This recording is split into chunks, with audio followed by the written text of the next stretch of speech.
আসাদুজ্জামান নূর, সাবেক সংসদ সদস্য নীলফামারী 2 ও সাবেক মন্ত্রী সংস্কৃতি বিষয়ক মন্ত্রণালয়, তার বিরুদ্ধে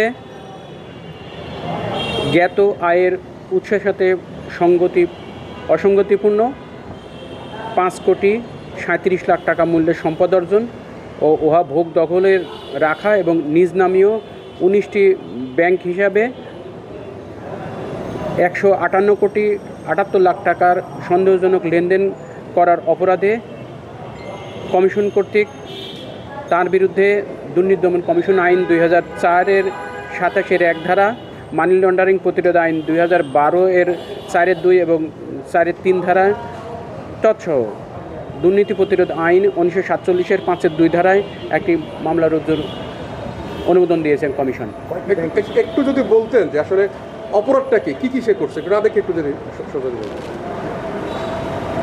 জ্ঞাত আয় বহির্ভূত সম্পদ অর্জন এবং সন্দেহজনক লেনদেনের অভিযোগে তার বিরুদ্ধে দুর্নীতি দমন কমিশন দুর্নীতি প্রতিরোধ আইন এবং দুর্নীতি দমন কমিশন আইন এর সংশ্লিষ্ট ধারায় একটি মামলা রুজুর সিদ্ধান্ত নিয়েছে। তার এটা কি অপরাধটা কিছু জ্ঞাত আয় বহির্ভূত সম্পদ কত টাকা সন্দেহজনক লেনদেনটা কিরকম? সন্দেহজনক লেনদেন 158,78,00,000 টাকার কিছু বেশি। আর জ্ঞাত আয় বহির্ভূত সম্পদ? জ্ঞাত আয় বহির্ভূত সম্পদ 5,37,00,000 টাকার বেশি। পরবর্তী পদক্ষেপটা কি? পরবর্তী পদক্ষেপ এরপরে মামলা করে কমিশন তদন্ত কর্মকর্তা নিয়োগ দেবেন। তদন্ত কর্মকর্তা তদন্ত প্রতিবেদন দাখিলের পরে হয়তো বিচারিক আদালতে চার্জশিট সাবমিট করবেন। অ্যাকাউন্টের তার নিজ নামে অ্যাকাউন্ট ছিল বিভিন্ন ব্যাংকে 19টি। দেখেন এখন সব শেষ, ব্রিফিংটা শেষ, আমাদের কাজ করবো। আচ্ছা ভাই, ওই অনেক নয়েজ ছিল তো, আপনি যদি একসঙ্গে গুছাই একটু বলতেন যে দুর্নীতি দমন কমিশন আসাদুজ্জামান খান কামালের বিরুদ্ধে, আসাদুজ্জামান নূরের বিরুদ্ধে কেন ব্যবস্থা নিয়েছে, একটু যদি এক শ্বাসে একটু বলতেন।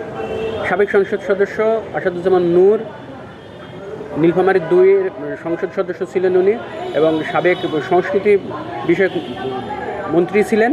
তার বিরুদ্ধে জ্ঞাত আয় বহির্ভূত সম্পদ অর্জন এবং নিজ নামে ভোগ দখলে রাখা এবং 19টি ব্যাংক অ্যাকাউন্টে সন্দেহজনক লেনদেনের অপরাধে তার বিরুদ্ধে দুর্নীতি দমন কমিশন আইন 2007 এবং দুর্নীতি প্রতিরোধ আইন 1947-এর সংশ্লিষ্ট ধারায় একটি মামলা রুজুর অনুমোদন দিয়েছে কমিশন।